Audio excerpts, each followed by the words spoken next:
Can you hear me, Ayya?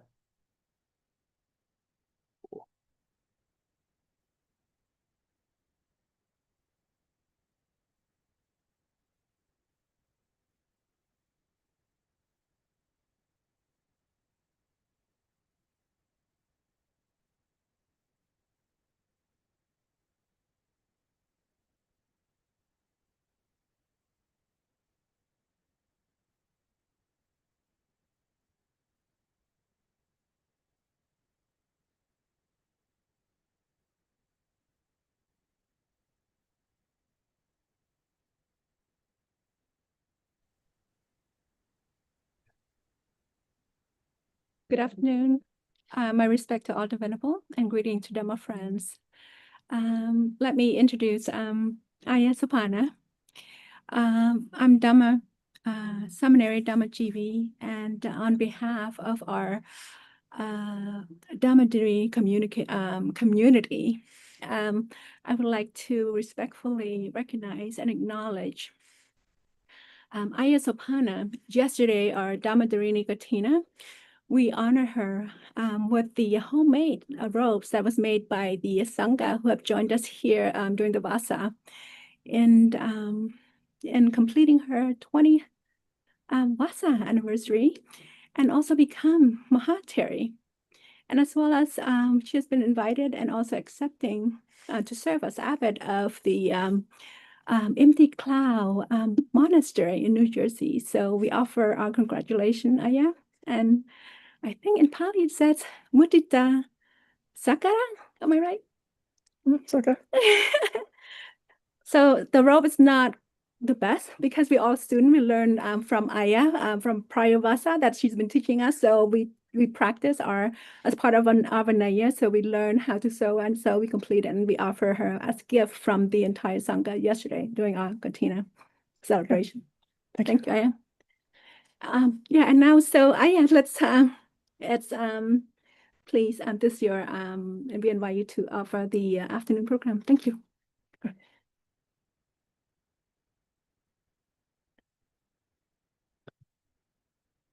Dear friends, as usual, we start the program with 10 minutes of silent meditation. So we can sit now for a few minutes.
Oh, sorry, can you remind me about your name?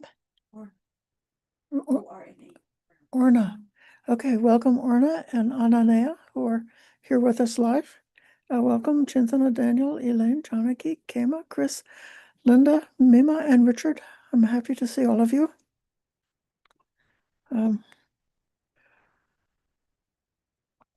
I happen to be here in California as a result of the Dhammadharini Kachina ceremony that was held yesterday, and very delighted to have a chance to speak from this chair about the suttas. Today's sutta discussion will be continuing something that I started over the past couple of weeks over at the Empty Cloud Monastery. This is about feeling. So if you like what you heard here, then you can go over there and find my discussion about the Sala Sutta, about the two arrows, which is something important about feeling, and about the, what was the other one? There's another sutta about feelings. Then next week I'm going to, next chance I get, I'm going to speak about the Salayatana Vibhanga Sutta. So we're trying to get into the, it's the Vedana Vibhanga Sutta was what I did. But today I thought of speaking about the one called Bahuvedanīyasutta, many kinds of feeling.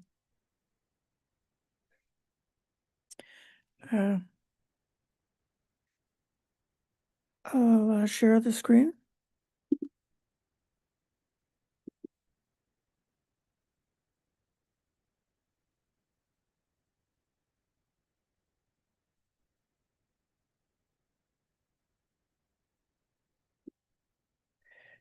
At one time, the Buddha was staying near Savatthi in Jeta's Grove and Atapindika's monastery. Then, says here, the chamberlain, Panchakanga, went up to the venerable Udayi, bowed, sat down to one side, and spoke to him. But I see sources elsewhere saying that Panchakanga was King Pasenadi's carpenter. And he's called Panchakanga because he has the 5 tools of a carpenter. Which 5 are they? He has an adze, a chisel, a ruler, a hammer, a blackened thread. So he's, you could say he's a builder. But this is a pun on the subsequent teachings in the sutta are about the different lists with the different kinds of numbers. And the different list, the things in the lists are kind of a toolkit, aren't they, for us, for our developing wisdom and different ways of looking at the Vedana. So, who's Venerable Udayi? Well, he's supposed to be a very wise monk who's well known for teaching, and he appears on the sutta in connection to teachings about important fundamental topics of the Dhamma. So we don't hear teachings where he's acting silly or anything like that. So he's a wise monk. So Panchakanga has sat down and he says to the bhikkhu, "Sir, how many feelings has the Buddha spoken of?" And he's answering him by his title, Tapati. Chamberlain, the Buddha has spoken of 3 feelings, pleasant, painful, and neutral. The Buddha has spoken of these 3 feelings. When he said this, Pachanga said to Udayi, "Sir, Udayi, the Buddha hasn't spoken of 3 feelings. He's spoken of 2 feelings, pleasant and painful. The Buddha said that neutral feeling is included as a peaceful and subtle kind of pleasure." So then they go back and forth. One says it's 3, the other says it's 2. So Pachanga is insisting that neutral feeling is a subset of pleasant feeling, and really there's only two kinds of feelings. So they go back and forth and back and forth. And neither was able to persuade the other. Then Venerable Ananda heard this discussion. Then he went to the Buddha, bowed and sat to one side, and informed the Buddha of what they had discussed. And when he had said, Henry spoke, the Buddha said to Ananda, the explanation by the mendicant Udayi, which the Chamberlain Panchakanga didn't agree with, was quite correct. But the explanation by Panchakanga, which Udayi didn't agree with, was also quite correct. In one explanation, I've spoken of two feelings. In another, I've spoken of three feelings. Are 5, 6, 18, 36, or 108 feelings. I've explained the teaching in all these different ways. This being so, you can expect those who don't concede, approve, or agree with what has been well spoken will fight, quarrel, and dispute, continually wounding each other with barbed words. But I have explained the teaching in all these different ways. This being so, you can expect those who do concede, approve, or agree with what has been well spoken will live in harmony, appreciating each other, without quarreling, blending like milk and water, regarding each other with kindly eyes. So that's a very important paragraph, an important couple of sentences about how to take a hold of the teachings of the Buddha. That it's not right to just take one sentence that you heard or one sutta that you heard and remember out of the whole mass of all the teachings of the Buddha and give an excessive interpretation of that one thing. Instead, it's important to read all the suttas. In fact, this is something that we recommend if a student of the Dhamma who would like to learn. If you would just start with the middle-length discourses, start with the number 2 in the middle-length discourses, and read that one all the way through. And then at the end, you can go back and read number 1, and then read the 4 main Nikayas, and then you go into the smaller books in the Khuddaka Nikaya, and you read the Dhammapada and the Udana and the Itivuttaka, and then you will know the way that the Buddha used different ideas at different particular situations when he had some point to get across. This sutta does not explain what the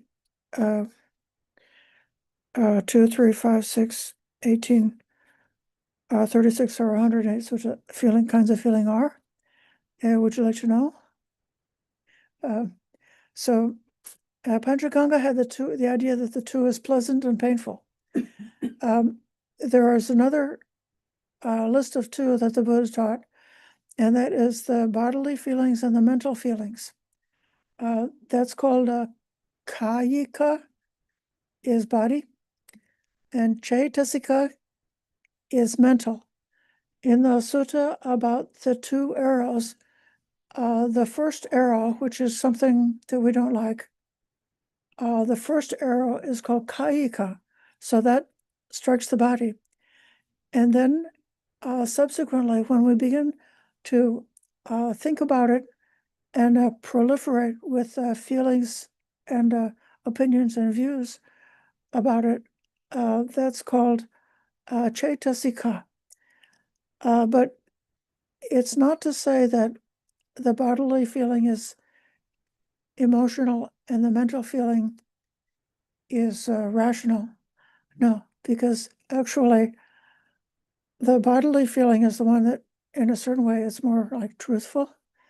And in the simile of the arrow, the second arrow is where they weep and woe and lament and suffer and cry. So they become extremely emotional under the stimulation of too much thinking.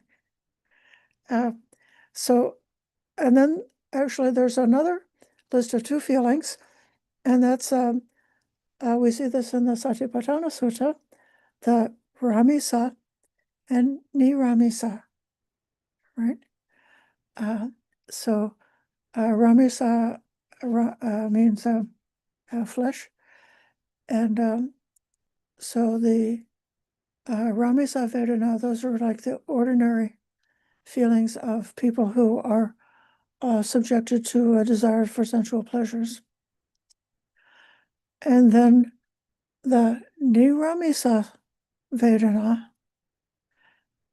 is the spiritual feelings that are experienced in samadhi, in the jhana, and in the immaterial meditations. So I actually have heard this presented in a confusing way, where Niramisa Vedana is described as being a mental feeling. That's not correct. The physical and mental is relating to the Pali words kayika and chaitasika. And then in a different sutta, you see this ramisa, niramisa, and that's referring to the feelings of ordinary people, like a householder feelings. And then that niramisa, those are the spiritual feelings, especially what can be had during meditation. Then the three feelings are the pleasant, painful, neutral. And you see those especially powerfully in the teaching about the underlying tendencies, that the pleasant feeling has the underlying tendency of greed. So it tends to lead to strengthening the greed. Painful has the underlying tendency of aversion. And then neutral has the underlying tendency of ignorance or delusion. So if you experience something as neutral, you don't actually notice it very clearly. So that's that. Then the 5 kinds of feeling. I think that's the one that I was speaking about. The other one you can find on my YouTube channel, the other channel. That's the 5 indriyas. It's sukha, dukkha, somanasa, domanasa, and upekkha. So sukha and dukkha are like physical pain and pleasure, physical pleasure and pain. Sukha is pleasure or happiness. Dukkha is pain. And then somanasa is mental joy or rejoicing. And domanasa is the mental pain or sorrow. You can see here that what's described as the mental happiness and the mental pain is really about emotions. So the joy and the rejoicing and so forth, that's like getting into the realm of emotions. And the depression and sorrow and lamentation is getting into the realm of emotions. So this has been kind of a debate for a long time about what the Buddha says is, or what in the Buddha teachings is related to emotions, since they don't have a Pali word that corresponds exactly to emotion in English. But for sure, the Buddha knew a lot about human emotions and was really interested and concerned about teaching us how to be wise. So the initial, what comes to the body is not necessarily at all the same thing as all of the proliferation of the emotional reactions that can come afterwards. So that's the five kinds, and the 6 kinds of feelings are the 6 senses. The feeling related to feeling as a result of a sight, feeling a result of a sound, and so on. So, or feeling as a result of a thought or an idea. So triggered by those kinds of sensory contacts come about Vedana directly as a result of that. So this is getting into, I should say, dependent arising and how our experiences unfold. And now I'm going to give you a little more detail about that because I'm taking an interest in feeling.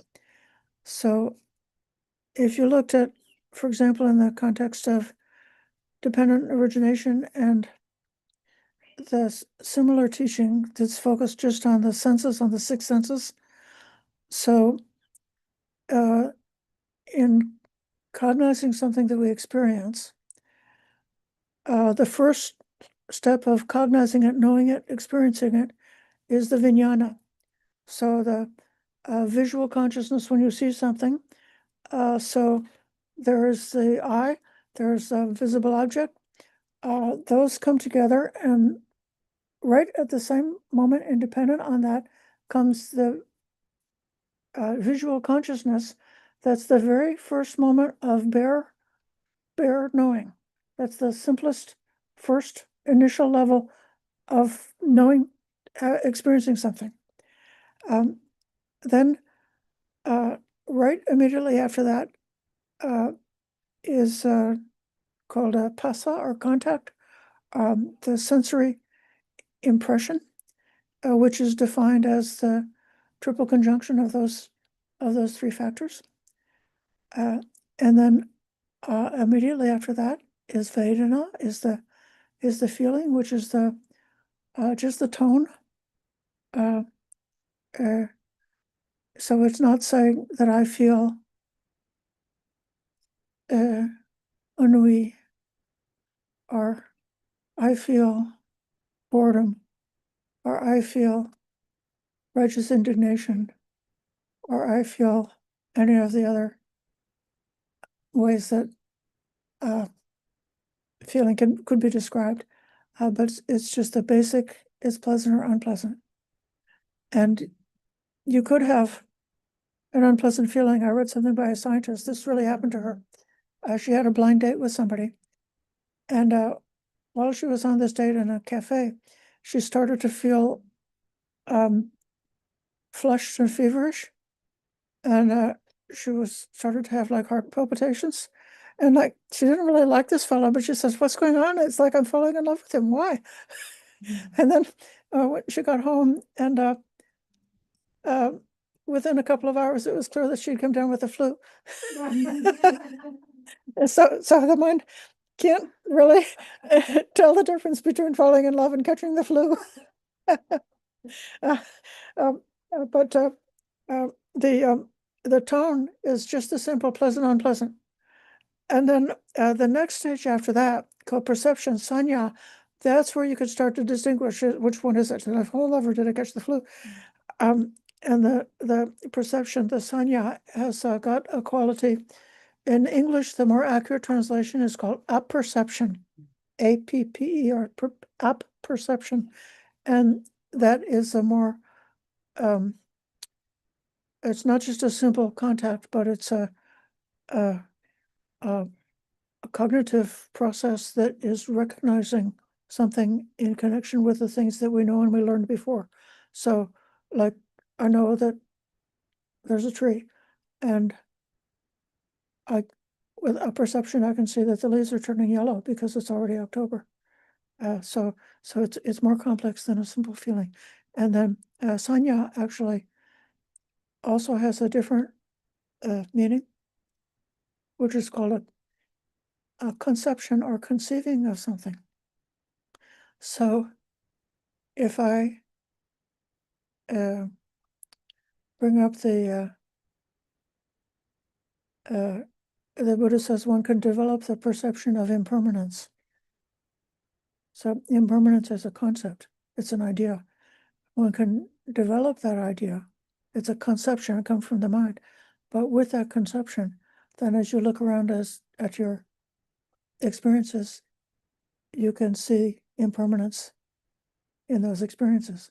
Oh, look, that tree, it's turning yellow. So summer is over. Life is impermanent. So that's perception. And then the next stage of cognizing is vitaka, which is where the perceived object is interpreted. Okay, so maybe when I was talking about all the story that this tree is telling me, that would be my vitaka. And usually that's including vitaka vichara.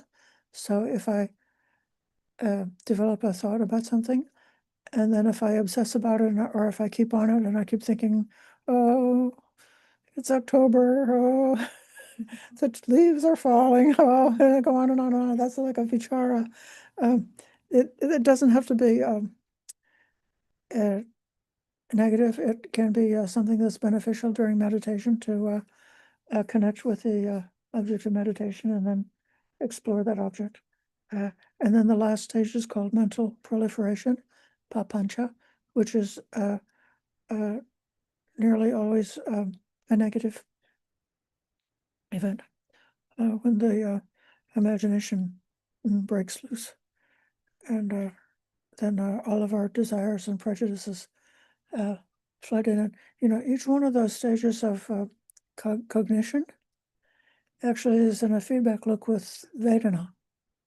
So maybe, like I didn't, when I saw that tree, I had a neutral feeling the first time I saw it. And then after I started thinking about it, then I could start to feel sad because it's October, something like that. Okay.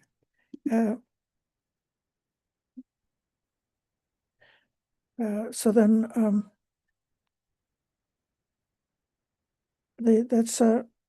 then there's 18 kinds of feeling. That is 6 senses multiplied by 3 kinds of feeling. So with each sense, you get pleasant, unpleasant, neutral. And then you get 36 kinds. Do you know what it is? Oh, you should know this by now. Okay, so this is the 36 kinds of feelings, and each one, there's 2 different ways of taking it. One is the way an ordinary householder takes it, and the other is the way that a recluse would experience it. So like an ordinary person, they feel sad because they lost what they had, and they say, oh, whoa, I lost what I had. And so they feel sad. And then the recluse is saying, I've not yet obtained the awakening. I've not yet reached Nibbana. Oh, when am I going to reach Nibbana? And so that's the recluse's kind of unpleasant feeling. So those are the feelings. This is all a bit of a sidestep from the sutta itself. I can open the sutta and we can read on a little bit further.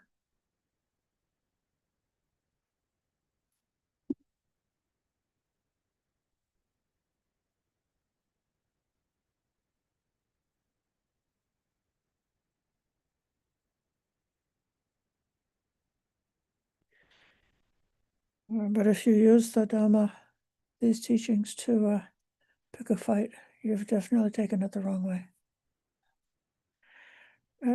Now, he goes on. There are these 5 kinds. There are 5 chords of sensual pleasure. This is called a kama guna. I don't approve of Bhante Sujata's translation. These are 5 kinds of objects for sensual pleasure. What 5? The sights known by the eye, which are likable, desirable, agreeable, pleasant, sensual, and arousing. Likewise, the sounds, smells, tastes, and touches. The pleasure and happiness that arise from these 5 kinds of sensual stimulation are the 5 chords of sensual pleasure. It's called sensual pleasure. Kama, sukha. So sukha, happy, and kama is sense desire. There are those who would say this is the highest pleasure and happiness that sentient beings experience, but I don't grant them that. Why? Because there's another pleasure that is finer than that. And what is that finer pleasure? It's when a mendicant, quite secluded from sensual pleasures, secluded from unskillful qualities, enters and remains in the first absorption, the first jhana, which has rapture and bliss born of seclusion, while placing the mind and keeping it connected. So this is the standard description of the first jhana. This is a pleasure finer than the pleasure of the 5 senses, of the things that are likable, lovable, agreeable, that are coming to us, originating from the 5 senses.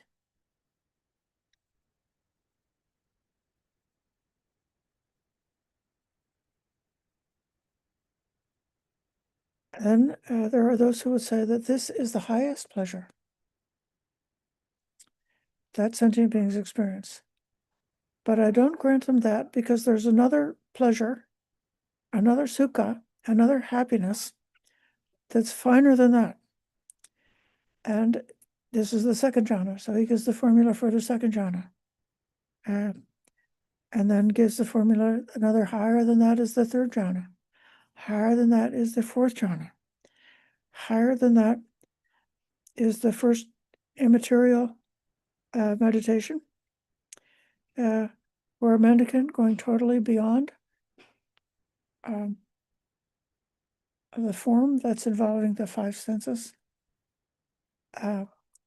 with the disappearance of perceptions of impingement, that's like the contacting with the 5 senses, not focusing on the diversity of experiences coming in through the 5 senses, aware that space is infinite, enters and remains in the dimension of infinite space. So now we're in the immaterial, we're just the same way, like during the past 2 or 3 minutes, I was not thinking about that tree over there. I wasn't paying attention to the tree, even though the tree was right in front of me. I didn't experience the tree one little bit. And so the same way in the immaterial perceptions, immaterial meditations, you're not, you're separated from would otherwise be impinging into awareness as a result of the 5 senses. And that is said to be finer, better pleasure, even than the jhana. And then he goes through all of the immaterial meditations, the meditation on the dimension of infinite space, going beyond infinite space, aware that consciousness is infinite, going beyond infinite consciousness, knowing there is nothing at all, going beyond the dimension of nothingness, going in the dimension of neither perception nor non-perception, and then even beyond the 5 the 4 immaterial meditations, there's another one which is even finer than that, and that's going beyond the dimension of neither perception or non-perception, entering and remaining in the cessation of perception and feeling. This is a pleasure even finer than that.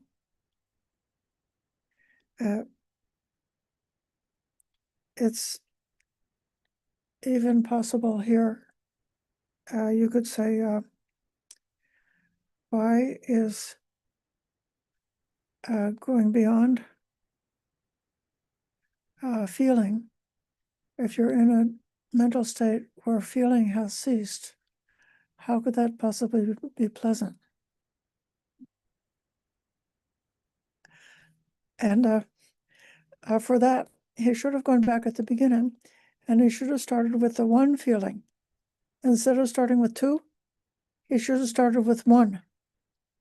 And if he started with one, what is one feeling? The answer would be feeling, all feeling is dukkha. Because all feeling is what characterizes and keeps us going around and around in samsara. So even the pleasant feelings are dukkha because they're impermanent, they're not a refuge. It's, if you cling to them, it just leads to more suffering.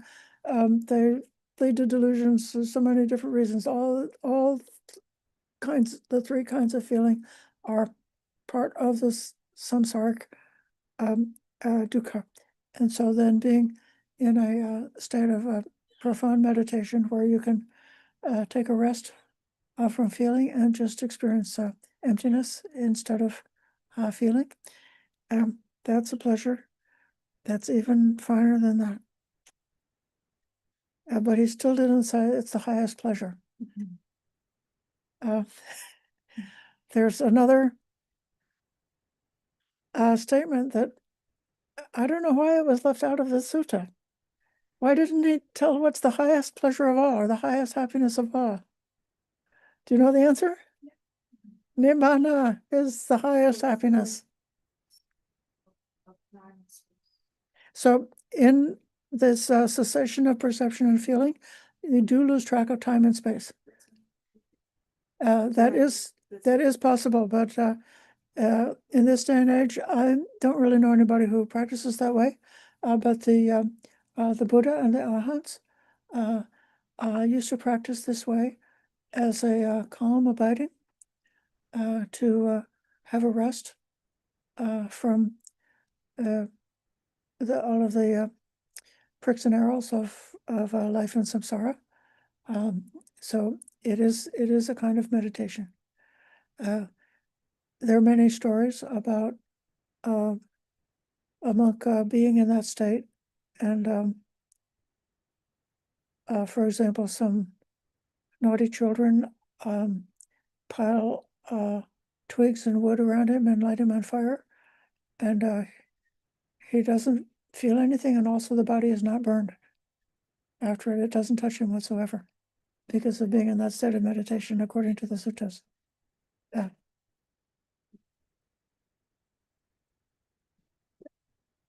Let's pause a minute before we come to the okay. Well, I'll read on a bit further. The wonders of other religions. Yes. Question of, you can have experiences even in more beginning parts where you are not aware, or you don't have a sensation of perhaps maybe the window or whatever.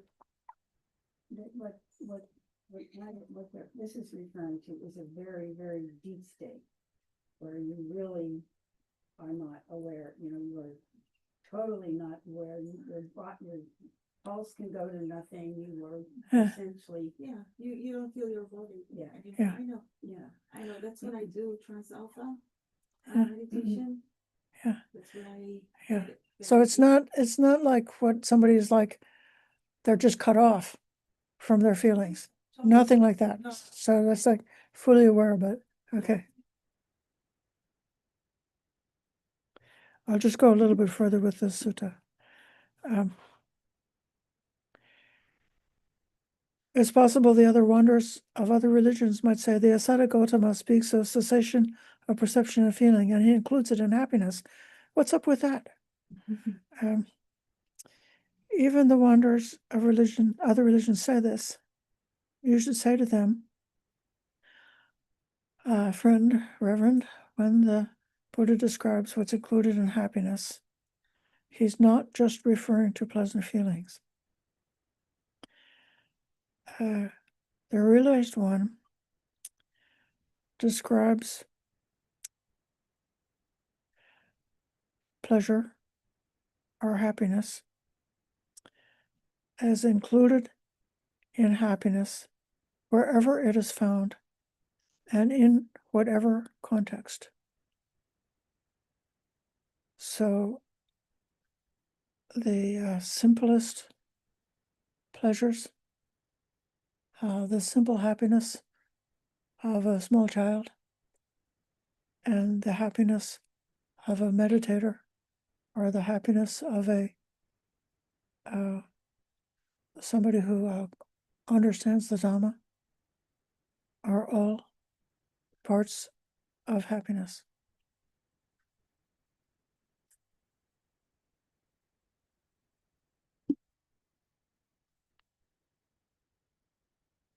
I brought this sutta to you today because it seems to me that a lot of people in this world and a lot of teachers are still not giving proper significance to the practice of jhana, the practice of samma samadhi, as it's laid out in the Eightfold Path. Even I met somebody recently who was interested in studying with me, and I asked them about their teacher, and their teacher teaches vipassana and doesn't teach jhana. So we're back to that old debate. But it seems to me that Vedana is the condition for tanha. So Vedana to tanha, it's the really important, crucial, critical thing to understand and to find a way to transcend that duality or that linkage if we're ever going to get any progress on the purpose of this teaching, which is to go beyond craving. And it seems to me like the more I've been reading quite a bit here and there about what's in the suttas about Vedana, and the suttas spend a lot of words on the Vedana aspects of meditation, of samadhi, of jhana, and it's something that it is to be. We need to have the clarity and the clarification about them.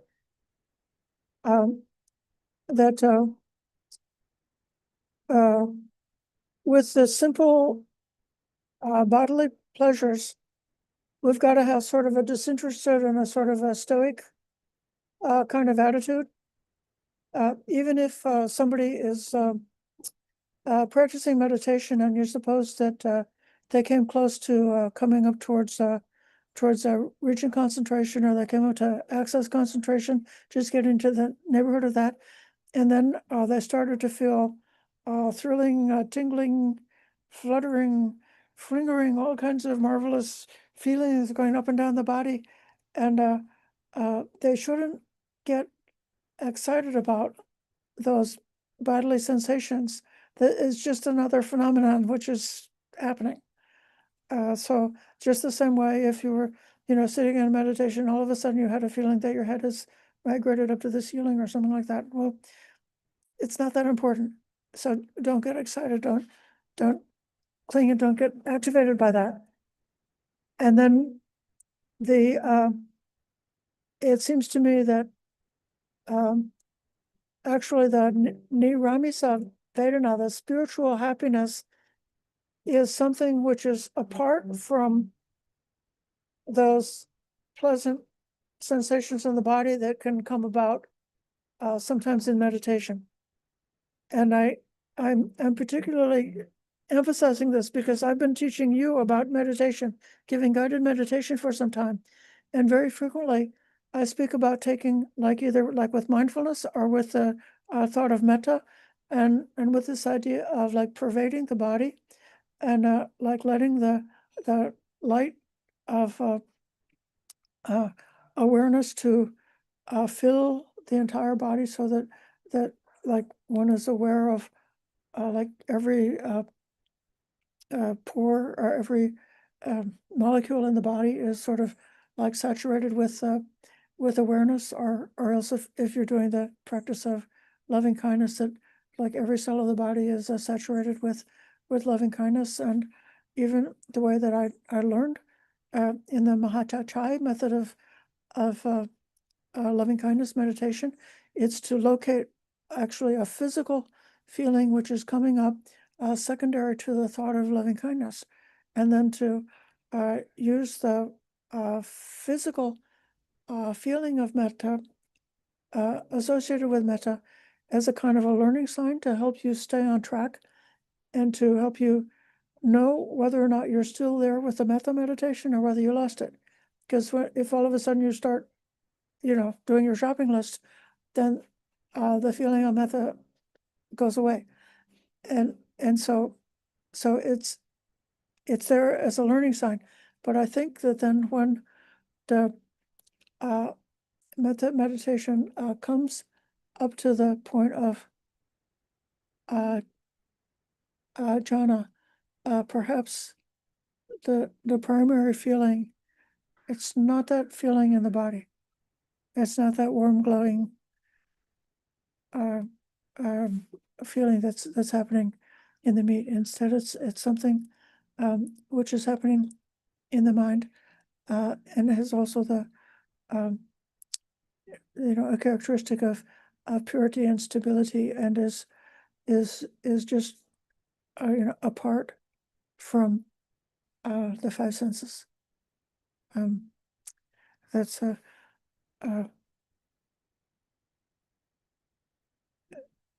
and indeed, but we know that the neutral feeling that comes, in jhana, the mind gets bored with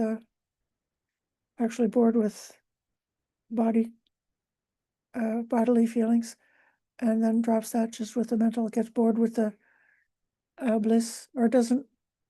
It just becomes irrelevant. It's not required anymore.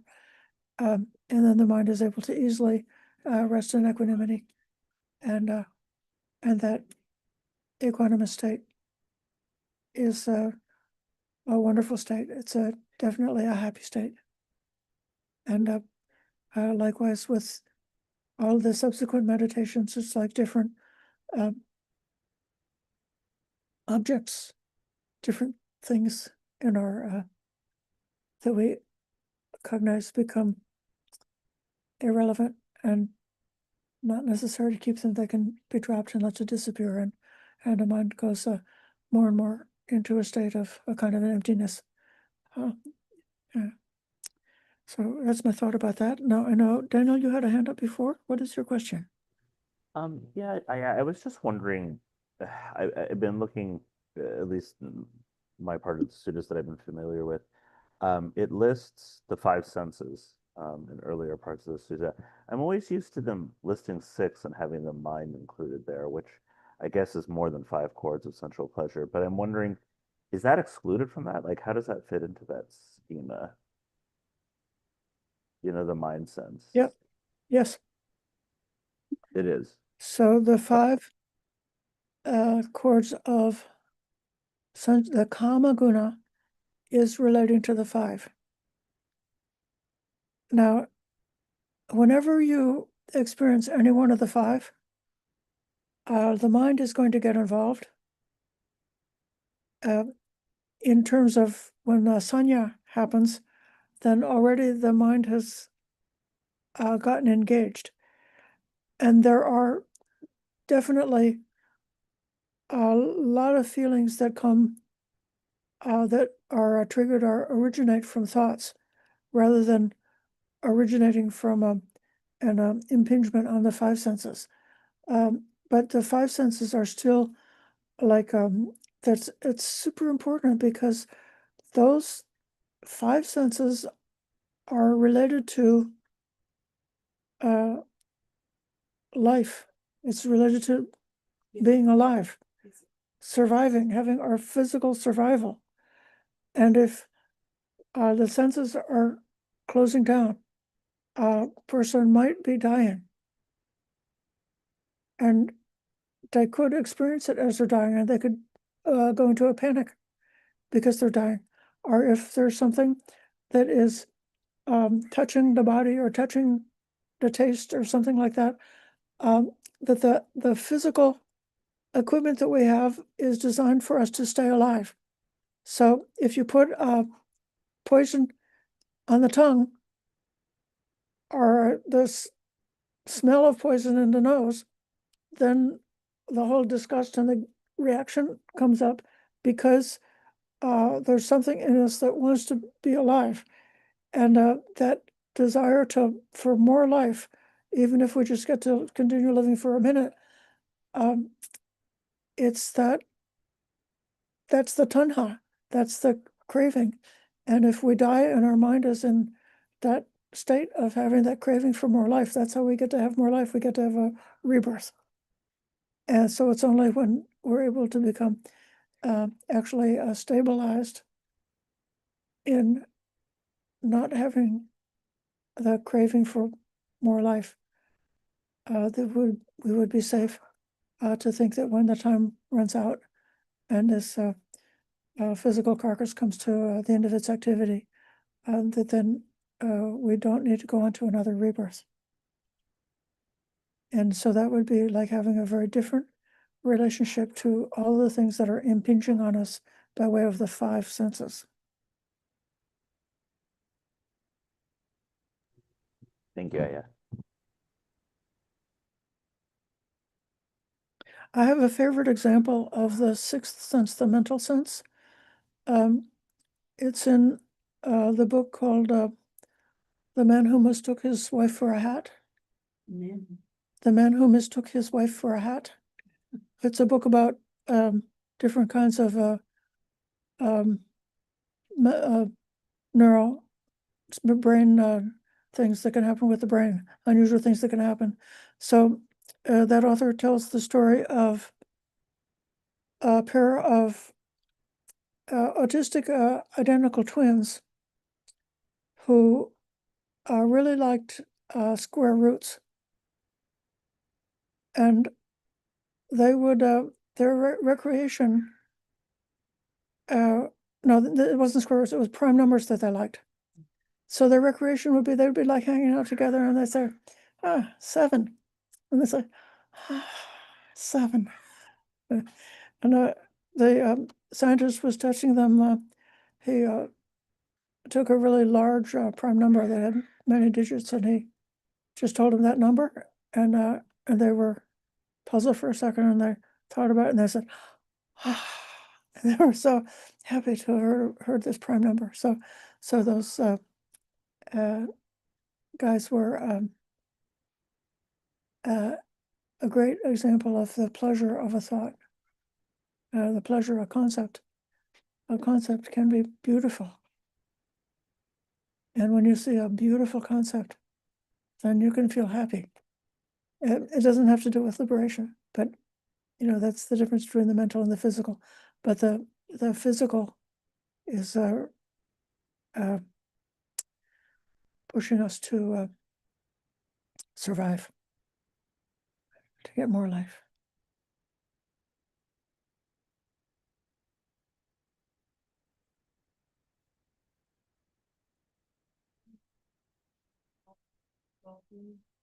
Okay.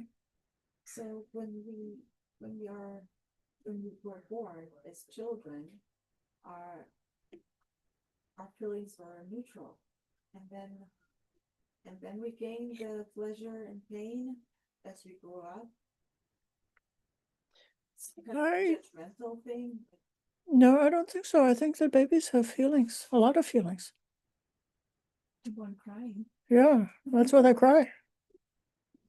Because it was painful. But cutting them forward, that's the first experience of Pain. pain and separation. Yeah, the whole way. Yeah. Uh, So when so I would say that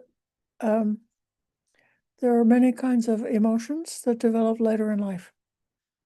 You know, especially that maybe for a small infant that like the physical feelings of just being either comfortable or not comfortable is really dominating them.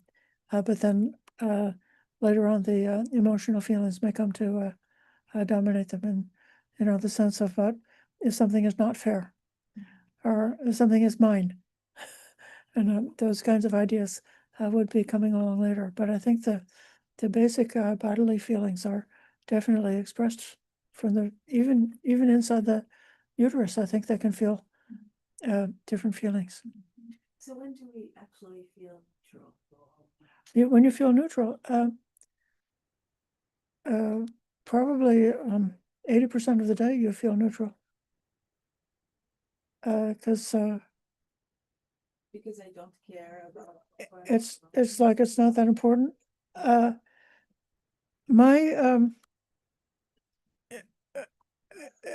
for some people, especially people who are like very sensitive, it's hard for them to find a neutral feeling, because if they think of like like they're trying to look for a neutral person, and so they try to think of somebody that they don't feel either any liking or disliking, that is just neutral, and every time they think of somebody, they can find something to like about them or find something to dislike, so they never find anybody neutral.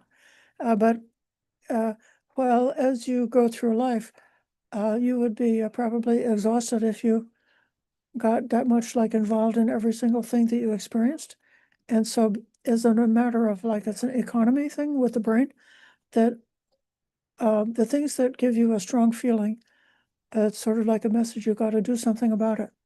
Like the pleasant thing, you either want to keep it if you have it, or if you don't have it, you want to get it, or you want to stop and like stay with that pleasant experience. So the pleasure is like telling you, stop, stay, you know, open up, you know, receive this thing. And then when it's something that's unpleasant, you want to either suppress it or run away or get rid of it or kill it, destroy it, something like that. But there are many things in life that are not calling you one way or the other. That's just things that are there. And towards those objects, the tone is neutral. The neutral feeling is wonderful because you have freedom in respect to those neutral experiences. It's not, there's nothing in you that's saying, oh, I have to have it. And there's nothing in you that says I have to get rid of it. It's just there. And you can make a choice based on your wisdom. I'm going to go on a little bit farther and then I'll call in Chintana. And that is that the Buddha recognizes that the Vedana can be strongly conditioned by our bias, prejudice, and misunderstanding. So he advised that those reactions of greed and hatred are so dangerous.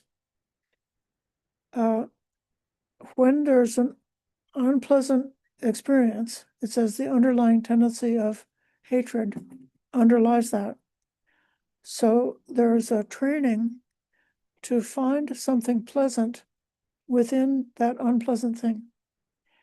And that's to find a a different way of seeing it, like cognitively to reframe what that experience is in order to overcome or undermine all those bias and prejudice. And then when you become so capable, anything and all that comes up, you could see what's pleasant about it and you can see what's unpleasant about it. And in the end, you stop caring about it, whether it was something pleasant or unpleasant. Okay, well, so this is pleasant. Okay, that's all right. I don't mind. Oh, this is unpleasant. It's all right. I don't mind. Pleasant, unpleasant, they're both, it's just part of, it's like the weather. You don't really prefer one or the other. This is just, it's human nature. We have different kinds of feelings and we just accept all of them. But then one can then come to as being having the faculty of equanimity, not just neutral feeling, but being stable and not disturbed with things that are pleasant or things that are unpleasant that come along. Still within, we are not disturbed by it. And that unshakable, imperturbable quality is an aspect of upekkha or equanimity. Upekkha means it has the root meaning relating to see, and upekkha is able to see things clearly because it's even, it's not biased. It's able to see things really the way they are. Whereas with the liking and disliking, we see things always in a distorted way, which is not that truthful. Okay, Chinthana, you had a hand. Okay, I have a chronic pain, and so I, walk around miserable, and I've asked for your assistance in dealing with that. Thank you. And on Saturday, last weekend, I had yet another pain. My stomach started hurting, and it hurt really bad though. And I decided to, instead of try and push it away, scream, get angry, hurt, ow, that I relaxed. I breathed through it and I relaxed through it. And it was the most intense pain I've ever had. It was just like labor pains, only I knew I wasn't gonna get a baby or an epidural. I actually, though, I breathed through it, and I reached equanimity for a long time. It's like 4 hours I did this until I finally started desiring the end of this. And then I called my daughter and said, I need help. She took me to the hospital, and my intestine was twisted. And so they had to do emergency surgery on me. But the fact that I was able to sit there for 4 hours and not exactly, well, yeah, all right, I'm suffering, but I could do it. Because I could breathe through it, because I could relax, and because I was trying to reach equanimity. I just wanted to share that experience with you because it was life-changing. Thanks. Great. Thank you very much for that share. And I'm glad that you were able to get the medical care to solve the situation. In a certain way, these extreme physical things are really beneficial because it's just kind of like more honest than the psychological pain that we suffer.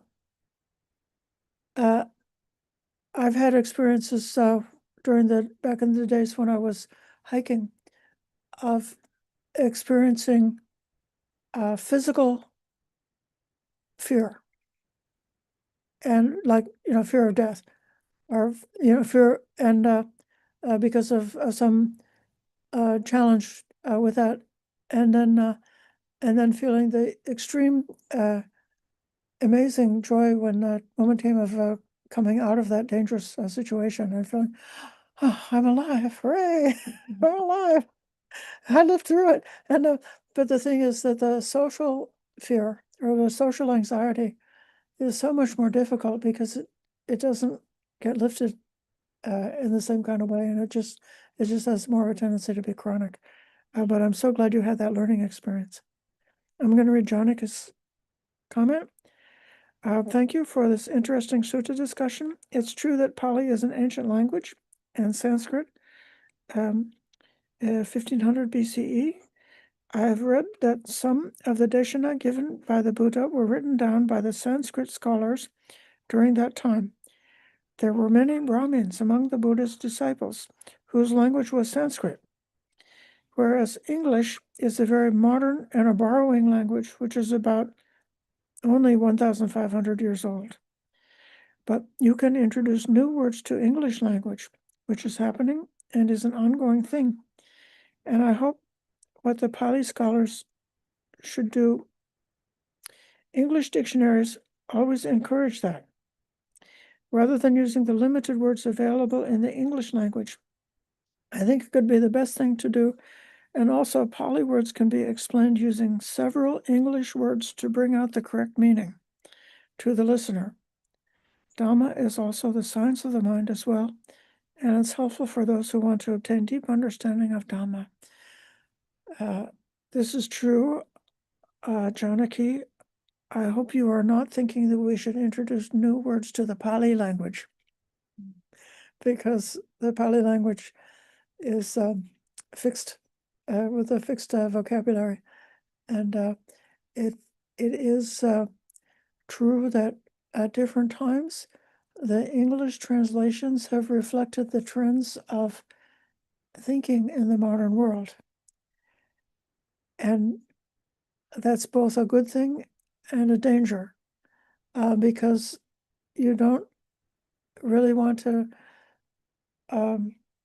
just be twisting or distorting the meaning of the Pali to fit some theory that we have, like the latest idea that's popular in our popular culture or something like that.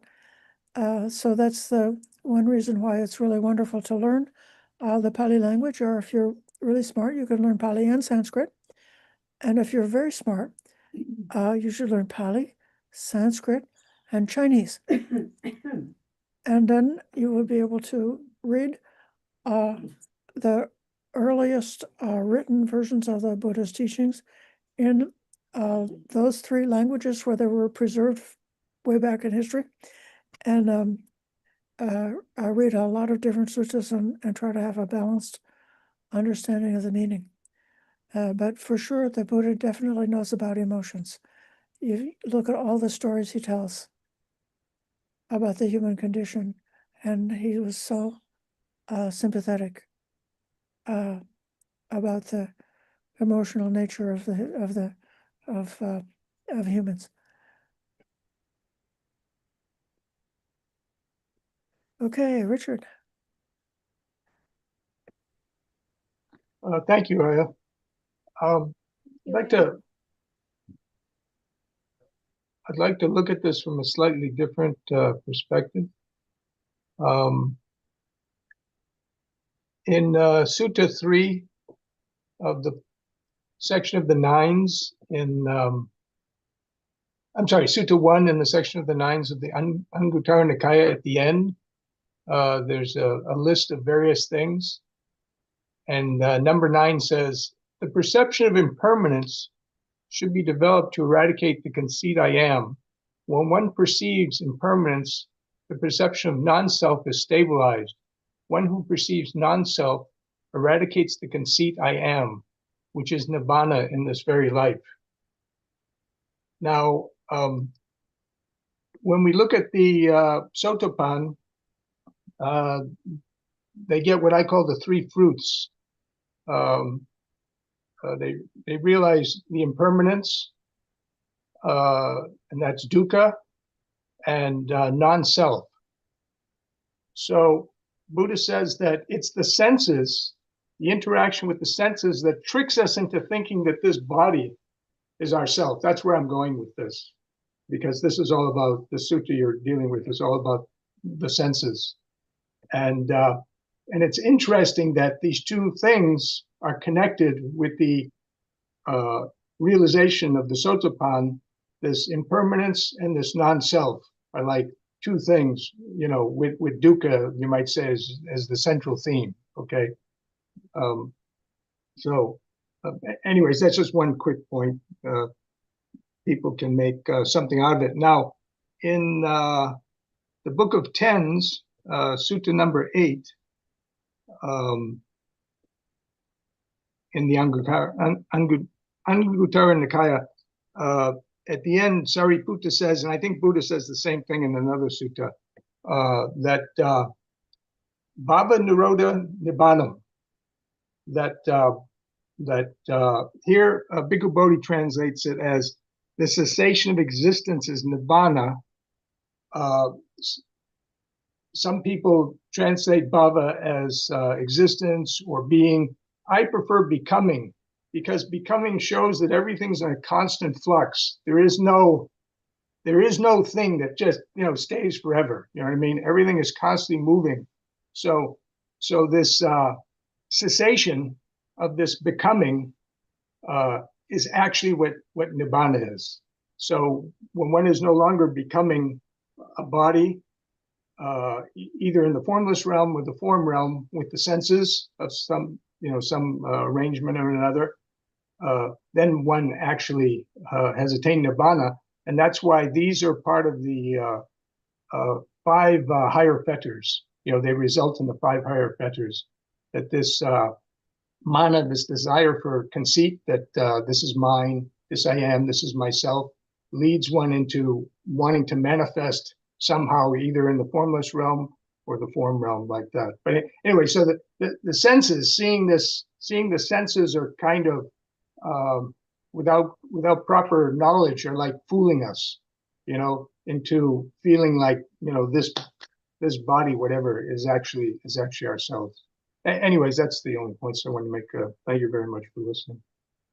I think we're together, that I was coming like from a different angle, that the way we react with the senses and the feelings coming from that is trying to continue our life or to continue our existence, and to not allow our existence to be endangered or threatened or to be snuffed out, and that the bodily reactions of an uninformed person, they would see nibbana as something terrifying because of having that desire for continued existence. As far as the bhava nirodha, I would just, the only concern I have with the way you describe it, it is very true about taking bhava as becoming, the constant changing. But there is the idea that somebody could attain a state where they would come to the end of becoming, where there would be no more change, where they would continue to exist in some kind of state of suspended animation. And I think this is one of the ideals that people have about heaven, or about becoming unified with God, or subsumed into the one, or something like that, that it becomes that there is still an existence, but it's an unchanging, suspended animation existence with no more becoming. But the Buddha, I think, very wisely saw that idea was just another false lead that doesn't come to the result. So instead, letting go of any state of any wish or any preference about any state of either bhava or vibhava. There's no preference either way. Yeah. Thank you very much. It's wonderful to see you again. And I heard through the grapevine that you still come around and participate in these sutta programs, and I think I'm glad that you're doing that. Thank you. Can I add one thing? I think I misspoke. It's Sutta number 7 in the Book of Tens by 10.7? Sariputta. Okay. Anguttara Nikaya. But to add to what you were just saying, that is Ananda's very question to Sariputta. He says, Friend Sariputta, could a bhikkhu obtain such a state of concentration that he would not be precipitant of earth, etc.? And he goes through all the things. And then the last one says, of this world in relation to this world, of the other world in relation to the other world, but he would still be percipient. And Sariputta says, yes, he could. And then he describes that it's that cessation that he experienced and when he attained cessation of, I prefer to translate as sense perception as opposed to perception and feeling. Excuse me. Anyways, that's what that sutta is particularly dealing with. Thank you Okay. very much. Thank you.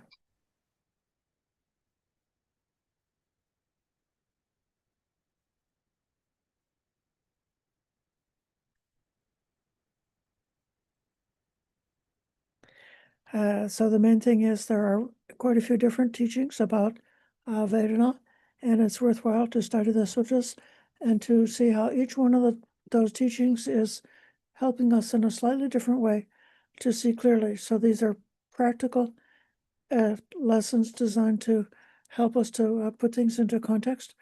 And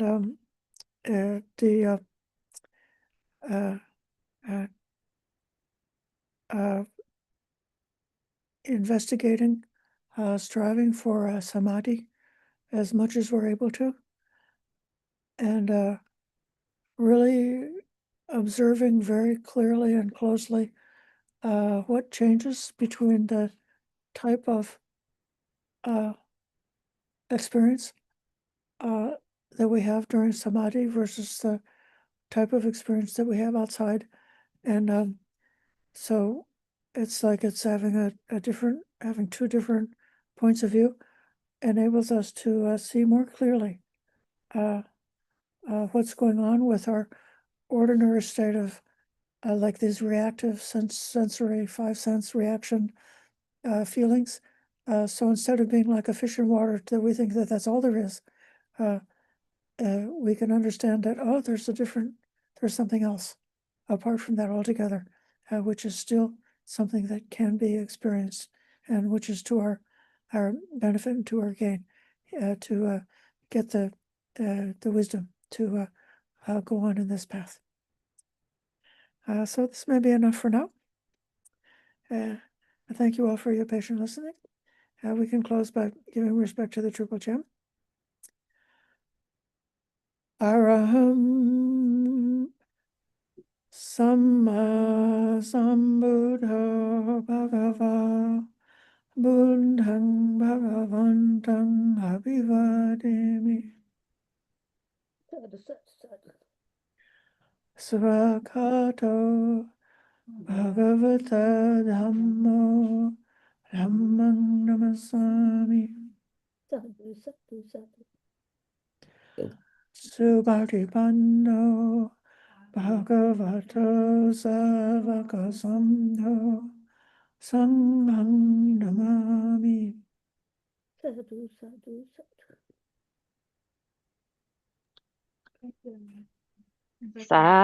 sadhu, sadhu. Sadhu, sadhu.